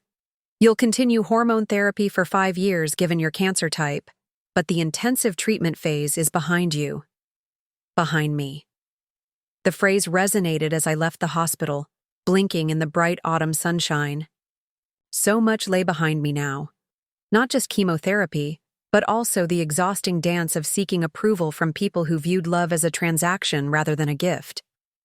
The 90-day restraining order against my parents had expired without incident.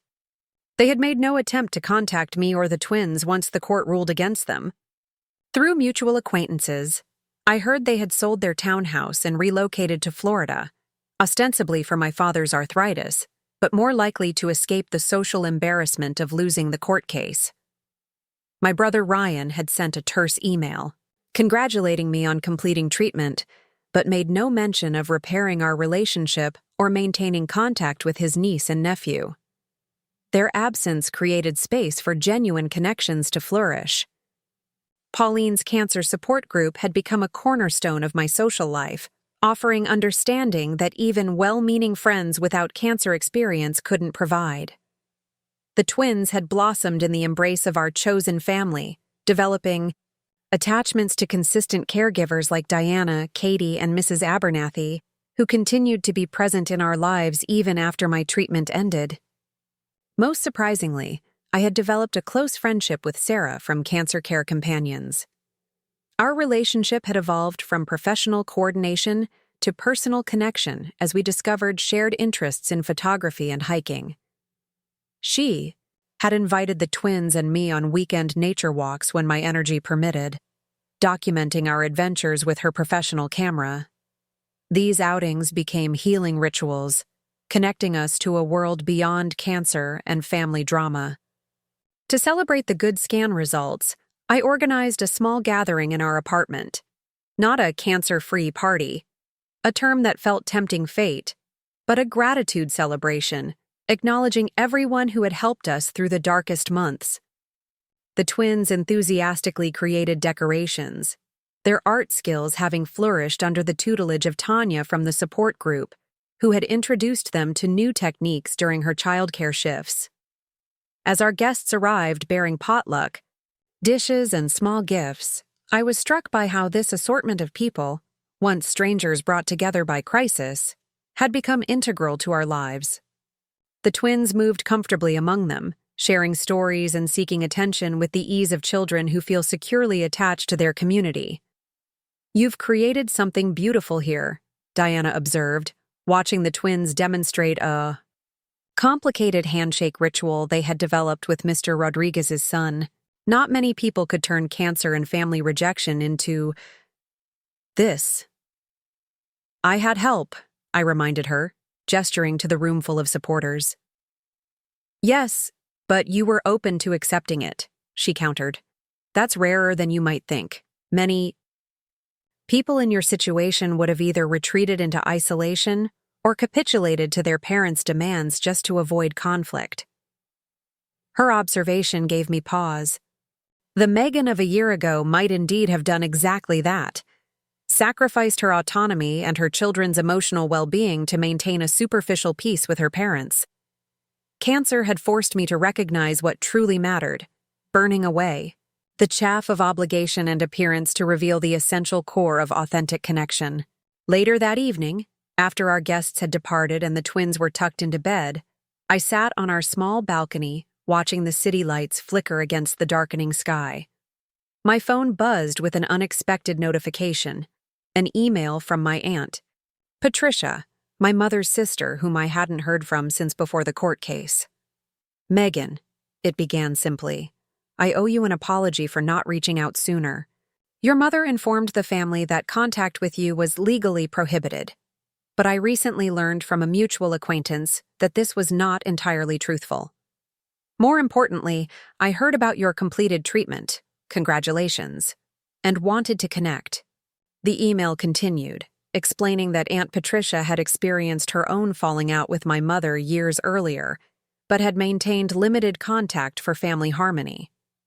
Your courage in setting boundaries has inspired me to reassess some of my own choices, she wrote. If you're open to it, I'd love to rebuild our relationship on more honest terms, and perhaps eventually get to know those wonderful twins I've heard so much about. Her message ended with no pressure or expectation, just an open door should I choose to walk through it. I sat with the possibility, testing my feelings about reconnecting with even a peripheral member of my biological family. Unlike my parents' communications, Aunt Patricia's note contained no demands, no guilt-inducing language, no subtle manipulations, just a genuine expression of regret and interest in connection. This, I realized, was the fundamental difference. Healthy relationships offered choice rather than obligation, respect rather than control, authenticity rather than performance. The past year had taught me to recognize the distinction with unflinching clarity. After thoughtful consideration, I replied to Aunt Patricia's email with cautious openness, suggesting we begin with phone conversations before involving the twins. Her response was immediately respectful of these boundaries, another encouraging sign that this family connection might be worth exploring, unlike the ones I had necessarily severed. The following weekend, Sarah invited us to join her for a photography expedition at the Boston Harbor Islands. The autumn weather was perfect, crisp and clear with leaves beginning to turn vibrant shades of red and gold. The twins raced along the shoreline collecting shells and interesting stones while Sarah captured candid images of our adventure. I have something for you, she said as we watched the children examining a tide pool. She handed me a small wrapped package, a completion gift. Inside was a beautiful leather-bound album filled with photographs Sarah had taken over the past 6 months. The twins building their first snowman after my second treatment, my purple mohawk day surrounded by supportive friends, quiet moments, reading stories during recovery periods, all the way through to recent images showing my hair beginning to grow back in soft curls and my face filling out as the treatment effects gradually receded.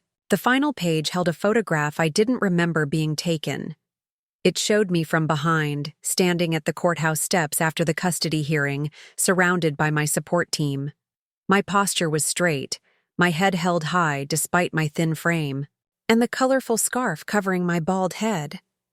The twins stood on either side of me, looking up with expressions of complete trust. "This is my favorite," Sarah said softly. Up next, you've got 2 more standout stories right on your screen. If this one hit the mark, you won't want to pass these up. Just click and check them out. And don't forget to subscribe and turn on the notification bell so you don't miss any upload from us.